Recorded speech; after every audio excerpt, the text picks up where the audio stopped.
कि ग्राम सभा ही एक ऐसे सभा है जिसमें जनता प्रत्यक्ष रूप से भाग लेती है। आवास सहायक अभी हमारे बिहार की सबसे बड़ी समस्या जो बनकर आ गया है वह पीएम आवास का समस्या जिसका होगा तो देखिए वही योजना का काम होगा जो ग्राम सभा में पारित होगा और उसके हमें पंचायत के विकास कार्य पर बजट बनाना, चाहे वह मनरेगा का क्यों नहीं हो, चाहे वह पंचायत वित्त आयोग का क्यों, पिछले दिनों में जो काम करवाए हैं ना उनका ब्यौरा बताना कि इतना जैसे मान लेते हैं पंचायत में 20 लाख रुपया का काम हुआ, त्वरित उस समस्या का समाधान करने के लिए उसी ग्राम सभा में इनको निष्पादन कराने का अधिकार किनको देना, तो यानी कि पंचायत के किसी पदाधिकारी को के बाद जरूरत वाली योजना का कार्य पहले शुरू करना और जिस योजना का कार्य आपको लगेगा कि इस योजना काफी हेलो फ्रेंड, नमस्कार, आप सभी का बहुत बहुत स्वागत है हमारे average coaching centre YouTube channel में। देखिए आज हम आपको बात करेंगे कि ग्राम सभा के बाद, ठीक है, ग्राम सभा जो होता है इसको हमारे संविधान में सबसे उच्च दर्जे की सभा का श्रेणी दिया गया है। सबसे उच्च दर्जे की सभा का श्रेणी ग्राम सभा को इसीलिए दिया गया है क्योंकि ग्राम सभा ही एक ऐसे सभा है जिसमें जनता प्रत्यक्ष रूप से भाग लेती है। इसमें जनता क्या चीज से? प्रत्यक्ष रूप से, यानी कि ग्राम सभा में जनता खुद उपस्थित रहती है। नहीं तो इसके अलावे अगर हम किसी सभा की बात करें, चाहे वो लोकसभा हो या विधानसभा की बात करें, चाहे वो राज्यसभा हो चाहे विधान पार्षद हो, यानी कि यह सब में जनता के द्वारा चुना गया प्रतिनिधि उसमें उनका प्रतिनिधित्व करने के लिए, उनकी आवाजों को उठाने के लिए भाग लेते हैं। लेकिन एक ग्राम सभा होते हैं जिसमें कि जनता खुद भाग लेते हैं और जनता वो अपनी फैसला का मुहर उस वक्त में खुद अपने सामने में लगाते हैं। अब देखिए ग्राम सभा की उपस्थिति क्या है, ग्राम सभा क्या होनी चाहिए, ग्राम सभा में किस प्रकार के कार्य किए जाते हैं, ग्राम सभा की उपलब्धि क्या होनी चाहिए और ग्राम सभा का बजट कैसे बनाना चाहिए, तो इन सभी चीजों पे हम आपको चर्चा करेंगे इस वीडियो में। आपको क्या करना है, वीडियो को अंत तक देखना है। वीडियो अच्छा लग जाए तो जरूर लाइक कर दीजिएगा, चैनल को सब्सक्राइब कर लीजिए। देखिए सबसे पहला चीज हम ग्राम सभा की बात करते हैं तो देखिए यह ग्राम सभा एक ऐसी सभा है जिसको हमारे ग्राम स्तर पे, पंचायत स्तर पे बुलाया जाता है। अब ग्राम स्तर पे, पंचायत स्तर पे बुलाया जाता है तो किनके द्वारा बुलाया जाता है? तो मुखिया जी के द्वारा। यदि मुखिया जी की अनुपस्थिति रहे, यानी कि मुखिया जी जब नहीं उपस्थित रहे, तो उस परिस्थिति में उप मुखिया के द्वारा यह सभा बुलाया जाता है। और इस ग्राम सभा का सदस्य कौन होते हैं? तो जिस पंचायत में सभा बुलाया जाता है उस पंचायत के सभी A to Z प्रतिनिधि, चाहे एक वार्ड सदस्य क्यों ना हो, सभी लोग मिलकर के इस सभा का सदस्यता करते हैं और उसके बाद अध्यक्षता करने का काम मुखिया जी करते हैं। और उसके बाद हम इसमें बात करेंगे तो इस ग्राम सभा में इसके अलावे उपस्थिति किनकी होनी चाहिए, तो यह ग्राम सभा सक्सेसफुल माना जाएगा, सफलतापूर्वक माना जाएगा। तो इसमें सबसे पहले तो पंचायत के सभी पदाधिकारी। देखिए अभी एवरेज जगह पे क्या हुआ है कि पंचायत के पदाधिकारी को उसमें यानी कि संज्ञा नहीं दिया गया है और बिना पंचायत के पदाधिकारी को संज्ञा दिए हुए कहीं भी ग्राम सभा को करा दिया जाता है, जिसको हम सरासर गलत मानते हैं।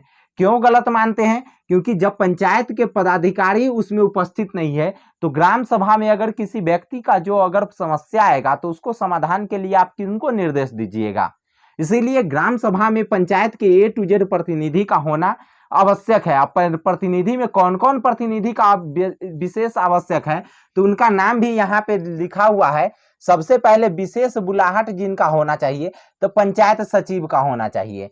अब पंचायत सचिव जिनका ये कार्य होता है यानी कि पेंशन संबंधी और राशन कार्ड संबंधी, तो इसलिए यह पंचायत सचिव जी का होना आवश्यक है, ठीक है। और उसके बाद आवास सहायक अभी हमारे बिहार की सबसे बड़ी समस्या जो बनकर आ गया है वह पीएम आवास का समस्या आ गया है, क्योंकि इसमें जो है ना बिहार में प्रत्येक साल लगभग 2200 करोड़ रुपया का घपला होता है। 2200 करोड़ रुपया का खेला पीएम आवास में किनके द्वारा किया जाता है? तो पीएम आवास दिलाने वाले व्यक्ति जिसको हम लोग कहते हैं आवास सहायक के द्वारा।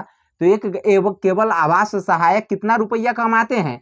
2200 करोड़ रुपया प्रत्येक साल आवास से कमाते हैं, वो भी गलत तरीका से। उसके बाद उसमें एग्जीक्यूटिव इंजीनियर का जरूरत है, उसके बाद कार्यपालक सहायक का, जेई का और पीआरएस मनरेगा का कामों के लिए। अगर किसी वार्ड सदस्य को मनरेगा के काम में परेशानी होती है तो वह पीआरएस साहब उसमें उपस्थित रहेंगे, तब ना उनसे उस बातों पे बात करेंगे। और उस वक्त तो जनता की उपस्थिति रहेगा तो उस वक्त में आपको यह भी होगा कि आपको कोई भी बहलियाएगा बातों को नहीं, आपसे सच्ची बातों करेगा। और उसके बाद हम बात करते हैं कि उस पंचायत में और उपस्थित होनी चाहिए कितना लोगों का? तो अगर 100 लोग उस पंचायत में निवास करते हैं, 100 लोग निवास करते हैं तो कम से कम वहां पे ग्राम सभा में उपस्थित कितने लोगों का होना जरूरी है? 20 लोगों का होना काफी जरूरी है, ठीक है। और उसके बाद हम बात करेंगे तो ग्राम सभा बुलाने का अधिकार होता है किनको? तो या तो मुखिया जी को, मुखिया जी के अनुपस्थिति में उप मुखिया जी को। और यह ग्राम सभा का चर्चा लोगों को कितना दिनों पहले पता चलना चाहिए? 3 दिनों पहले। चाहे आप डीजे बजवा कर दीजिए, चाहे लोगों को घर घर जाकर बता दीजिए, लेकिन उस ग्राम सभा होगा तो उससे पहले कम से कम 3 दिनों पहले लोगों को मालूम होना चाहिए। उसके बाद ग्राम सभा में जिस विषयों पर चर्चा होगा, तो पंचायत के कार्य पर चर्चा होगा, पंचायत में कौन योजना क्या करना है, कब आवास किनको देना है, इन सभी चीजों पे वहां पे चर्चा होनी चाहिए। अब देखिए विशेष चर्चा जिसका होगा, तो देखिए वही योजना का काम होगा जो ग्राम सभा में पारित होगा। और उसके बाद अभी हमको बहुत सारे जगहों से यह संदेश देखने को मिला है कि ग्राम सभा बिना कराए ही मुखिया जी कोई काम को स्टार्ट कर दिए हुए हैं। तो देखिए उस कामों में आप रोक लगवा सकते हैं, आप बीडीओ साहब को लेटर दे सकते हैं कि अभी हमारे यहाँ कोई भी ग्राम सभा संपन्न नहीं हुआ और यह किस हिसाब से यह मुखिया जी जो है ना यानी कि काम करवाने जा रहे हैं, इनसे जरा पूछा जाए किन लोगों के कहने पर यह काम करवा रहे हैं, इनसे जरा पूछा जाए। क्योंकि मुखिया जी बन गए हैं तो इसका मतलब ये नहीं कि सारा चीज वो अपनी मर्जी से करेंगे, वहां पे जनता की भी राय होनी चाहिए और उसके साथ साथ उनके साथ जो प्रतिनिधि जीत कर गए हैं उनकी भी राय होनी चाहिए। और उसके बाद पंचायत के विकास कार्य पर बजट बनाना, और उसके बाद उसी ग्राम सभा में पंचायत के विकास कार्य पर बजट बनाना, चाहे वह मनरेगा का क्यों नहीं हो, चाहे वह पंचम वित्त आयोग का क्यों नहीं हो, चाहे वह 15वीं वित्त आयोग का क्यों नहीं हो, चाहे वह 7 निश्चय योजना का क्यों नहीं हो, सभी चीजों का बजट बनाने का काम किनका होता है? तो वही ग्राम सभा में सभी चीजों का बजट बनता है और वही बजट के द्वारा है पूरे ग्राम सभा के मीटिंग को सक्सेसफुल दिया जाता है। और उसके बाद वही बजट के अनुसार ग्राम सभा में जो योजना पारित हो गया वही योजना का कार्य पहले स्टार्ट करना होता है। और इसके बाद हम बात करेंगे तो पिछले कामों का ब्यौरा लोगों को बताना, और उसके बाद जो इनकी अध्यक्ष जो होते हैं मुखिया जी, ठीक है, उनका काम होता है कि पिछले दिनों में जो काम करवाए हैं ना उनका ब्यौरा बताना कि इतना जैसे मान लेते हैं पंचायत में 20 लाख रुपया का काम हुआ, तो 20 लाख रुपया किन किन कामों में खर्च किया गया इसके बारे में लोगों को बताना, A to Z लोगों को बताना है। इनको बिना बताए हुए कोई भी चीजों पे इनको काम नहीं करना है। ग्राम सभा का मतलब ही वही होना चाहिए। और उसके बाद लोगों की समस्या सुनना और गंभीर समस्या का तत्काल निष्पादन करना। और इतने सारे पदाधिकारी सभी को रखना है ग्राम सभा में, क्यों? क्योंकि लगे कि कोई समस्या गंभीर समस्या है लोगों का, उस समस्या का तत्काल त्वरित उस समस्या का समाधान करने के लिए उसी ग्राम सभा में इनको निष्पादन कराने का अधिकार किनको देना? तो यानी कि पंचायत के किसी पदाधिकारी को उस समस्या का यानी कि निष्पादन करने का अधिकार देना।